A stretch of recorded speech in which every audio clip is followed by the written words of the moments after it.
Hey guys, thanks for coming back and joining us here at Salty Ginger Talk. Glad to have you back. So, today's episode, we are going to cover 9 proven sales strategies for those that are in sales, even if you're not in sales, even if you just run a business or you participate in a business. It's good to understand how selling works because you need to sell your ideas, you need to sell yourself, you need to sell your product, your service, whatever the case may be. It's always good to have those tools in the toolkit to be able to sell.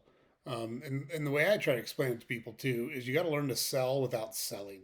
So the hard sell that you get, if you think about the stereotypical used car salesperson, or there's a lot of home services like where the Windows guys will make an appointment and spend 4 hours in your house and refuse to leave until you buy some windows from them. That's not a great way to go. It's not a great reputation for your company. You don't feel real good about yourself when you do those things. So selling without selling, some of the things we're going to cover here, we'll talk about that, but you don't want to be pushy. There's nothing wrong with being direct and asking for the sale. That's very important. But you really want to stay away from the hard selling, I won't take no for an answer type of sales. You can do the same thing if you're less direct and less kind of obstinate about it. So keep that in mind when we're talking about selling. Nobody wants to deal with a pushy salesman, and you can be an aggressive salesman without being pushy. So that's important to keep in mind. So without further ado, nine proven sales strategies. Let's walk through them. Number one, articulate a problem and sell the solution. So, for example, if you are in a neighborhood and you see a lot of houses that don't have gutters or their gutters are beat up, a very common thing, by the way, and you are in gutter sales, you can articulate the problem. Without proper gutters, the rainwater doesn't drain away from your house. It goes down to your foundation. It can cause lots of really serious and expensive problems down the road. And I have a solution. Our system is 100% guaranteed for the lifetime you own the home. It's guaranteed to run the water away. We've got a 50-year warranty, whatever the case may be. But you've articulated a problem and you're now selling the solution. That's what a lot of apps have had tons of success with. I saw an app that goes through all of your subscriptions and looks for dead subscriptions that you're still paying for. That's a real problem for some people. Some people, you do the 14-day free trial and you wind up with a subscription to product or service X, and you don't even remember it. And so now you're out $20 a month, or $100 a month, or $10 a month, whatever the case may be. So they articulated that problem and said, "Look, we got an app that just scours your credit card bills and looks for these things, and not only that, we'll cancel them for you." So that's a great way to go with sales. Articulate a problem, and then sell the solution to that problem. And there's one a little bit further down that relates to this. You got to be careful on the problem that you articulate. So we'll talk about that a little bit further. Number two, truly understand your product or service. This one's very important because people can tell when you're genuine or not. They can tell when you're reading from a script or not. They can tell when you're not passionate about what you're doing. And it's great to be passionate. And I'm not saying that you have to be, let's say you're selling encyclopedias door to door. I'm not saying you've got to be live and die by encyclopedias, but knowing the product and knowing the benefits of the product, knowing the value the product can bring to people, and really being able to speak to the manufacturing, where they manufactured, how they manufactured, how are they kept up to date, all of those kinds of things. If you truly understand your product and service, you're going to have a much higher degree of success in terms of selling. So, and that, especially in trades, it's a great way to go. So if you can, without being condescending or talking to homeowners like they're idiots, you can explain the benefits of a new paint job or new vinyl siding or new HVAC system or new roof or new windows, whatever the case may be. If you truly understand your product and your service, that comes across and people feel more comfortable buying from you because they feel like you're a subject matter expert and they want to know that they're dealing with a subject matter expert. Okay, so number three, Price your product or service appropriately. And that's important. And notice I didn't say cheap, I said appropriately. If you are gouging people, they'll find out about it and it's going to catch up with you quickly. Same problem or similar problem on the opposite end. If you're too cheap, people are going to really question your service. Why is it so much cheaper than anything else I can find? It must be a real crappy product, or they might not stand behind their product, or they might do a crappy job installing their product, or they might not guarantee their product. So you want to price appropriately with the market. And I have a lot of experience in this in the retail grocery business because I ran private label programs for a long time. And I can tell you there's been tons of studies in terms of private label products on what the right price gap is between the national brand and your private label product.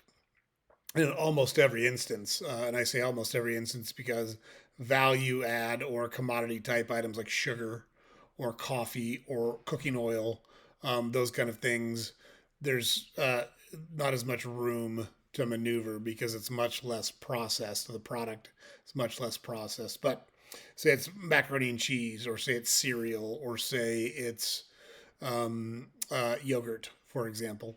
You want to be somewhere between 18 and 22%, somewhere in that ballpark, below the national brand, because people will look at it and say, hey, it's worth the savings here. I'll give it a try and see if it performs the same. But if it's too close to the national brand, why take the risk on an unknown brand? You're just going to buy the national brand and pay a little bit more and get the value that you've come to know from that brand. And if it's way too cheap, if it's much cheaper than the national brand, people are going to look at it and go, "Well, it must be an inferior product because I'm not interested in trading that far down." So you got to price your product or your service appropriately. Number 4, know your customer. Who buys your product? Who you're targeting to buy your product? Again, same. I deal with this in my own businesses today. So we own grocery stores in Chicago, and our typical customer is a household of 4 people that lives on under $50,000 a year. Half of our transactions in the Chicago market are paid for. Over half of our transactions are paid for with SNAP or food stamps. So it doesn't do me any good to bring in high-end artisanal product because my customer doesn't have the disposable income to purchase it. Even if they wanted to purchase it, they just don't have the money to do it. Even if it's a great deal, they don't have the money to do it. Aldi does a great job of bringing in a lot of general merchandise and health and beauty care items that have tons of value to them. But if you can buy a gas grill for $79, that's great. My customer just doesn't have the $79. So it doesn't do me any good to tie up a bunch of money in inventory that's going to be really difficult for me to sell to a customer. So you got to know your customer, know who they are, know what their habits are, know how they shop, know where they shop, know what it is that triggers them, and you're going to make it a lot easier for you to sell them products. Number 5, and this relates a little bit earlier when we talked about articulate a problem and sell the solution. Don't create a solution to a problem that doesn't exist. The best example I can think of on this is there's an old movie with Kevin Bacon called She's Having a Baby. And it's a funny movie, but it's back. I think it's an 80s movie, might be early 90s. And he's going through a series of odd jobs because he's trying to be a writer and he's trying to establish himself in the world. And he's in a room with a bunch of other people at a phone bank, cold calling people at home. And he's asking them if their phone smells because he's selling a phone deodorizer. That is a classic example of a solution to a problem that does not exist. So most people don't think about anything like that. You can't create a solution to a problem that doesn't exist and think you're going to be able to sell it. So just be smart about that. Number 6, ask good questions. So when you're talking to your customers, they want to know that you're going to solve their problems. Too many salespeople focus on what they have to offer. You're going to have much more success if you flip that conversation around and focus on solving the problem of your customer. In order to do that, you can ask questions. Have you ever experienced this? Does this happen to you a lot? Does it bother you when you're in this situation? How do you feel about this? Those types of questions to really probe and draw information out of your potential sale are terribly important. So asking good questions is critical. It also shows that you truly understand what the situation is, you truly understand what their challenges are, and you could genuinely have a solution for those challenges. So asking good questions is critical because it gives you the information you need to really tailor your selling approach to that particular customer and demonstrates that you're a subject matter expert in whatever the problem or solution is that you're selling a solution for. So, number 7, offer a free trial, demo, or a discount. People love a deal. And if you have product or service where it's difficult to get trial on that product or service. It's difficult to get people to try a new product or service, or it's difficult to get people to change from the product or service they're currently consuming in that category. Offering a free trial or a free demo or a demo that you do for them or a discount is a great way to go. I see lots of window washers that say, we normally charge $100 a window, but we're slow, and so we're doing a sale today, $50 a window. You could have a twice a year customer that says, man, these guys did a great job on my windows, and before they didn't have anyone washing their windows, but because they got a deal, they got a discount, they were willing to give it a try, and they really like the product or service. Sticking with the window washing, wash one window for free and say, look at how good that looks. Look at the difference. Take a picture of the before and a picture of the after and say, wouldn't it be great if your house looked like this? We could do you twice a year. We could do your windows twice a year and you'd have a great result. Would look awesome. Or you know what? We wash your windows twice, and the third time we'll do it for free. So just sticking with the window washing example, those are all ways that you can do a free trial, a demonstration, or a discount to get people to give you a chance on your product or service.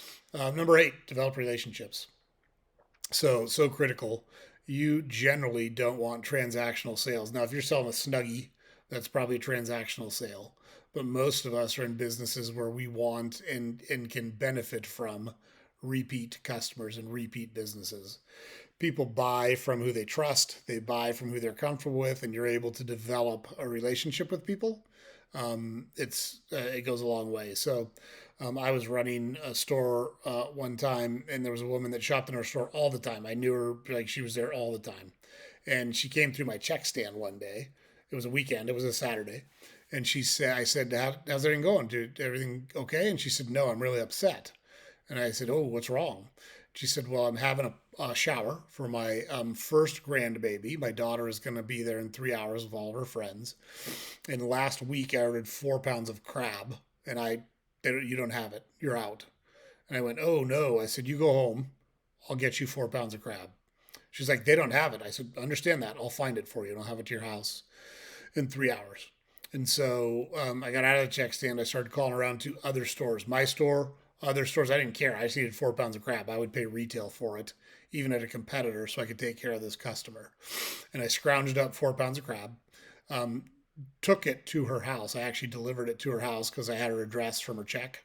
And she tried to pay me for it, which I refused. I said, "I'm really sorry that we put you under this stress. And I'm sorry that we, dropped the ball.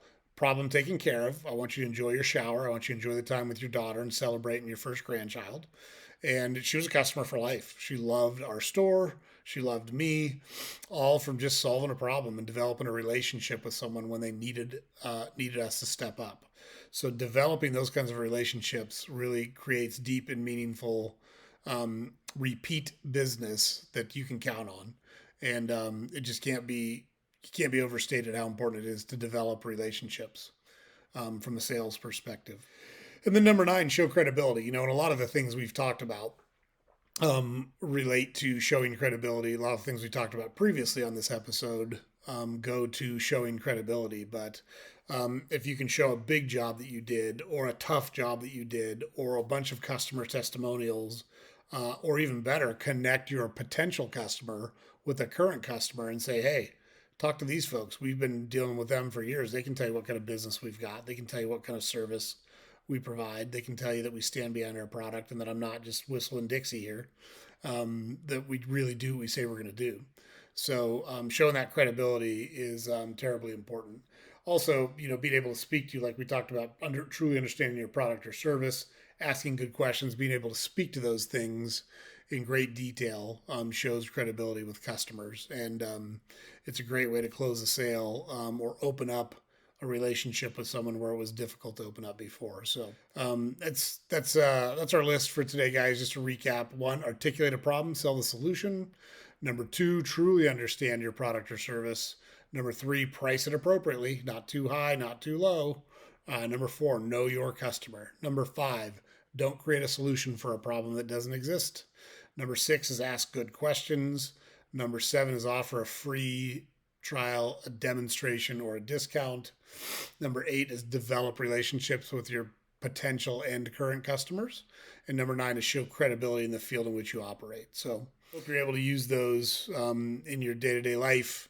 Those are tried and true sales techniques that work, things you can focus on and really kind of unleash the potential that's in your portfolio, your sales funnel, as we like to call it now, whatever, all the prospects and leads that are out there. If you practice some of these things, you're going to close a lot more of them than you are right now. So, again, hope you found it useful. Don't forget to head over to our website, saltygingertalk.com. We've got links to our social media over there. We've got all of our content over there.